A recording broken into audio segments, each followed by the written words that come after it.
Nireveal ni Mikey Quintos na break na sila ni Paul Salas. Ayon sa aktres, walang third party na involved sa hiwalayan nila ng aktor. Mutual decision din daw nila ito at sinubukan din naman nilang ipaglaban. Yung bakit, I think it's better if you hear from him. That's better, pero honestly, before today, pinag-iisipan kong mabuti kung magsasabi na ako sa public. Kung hindi mahirap to for me, saan ni Mikey sa Fast Talk with Boy Abunda.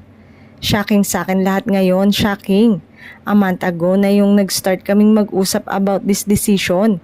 And ngayon, nagiging clear sa amin na eto nga yung tama for us. Mutual naman na decision to, dagdag pa niya. Patuloy pa niya, ipapaubaya na lang niya sa Diyos ang lahat. Kung kami, siya na maghahanap ng way na mangyari yon. Si Lord na, so I won't try to control things. I just know na eto yung tamang decision now. Inamin din ni Mikey na mahal pa niya si Paul at nagbigay ng mensahe para sa dating kasintahan.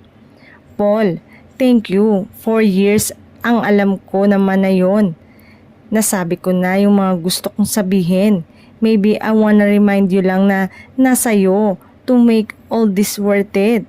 Kinumpirma ni na Mikey at Paul ang relasyon noong 2022.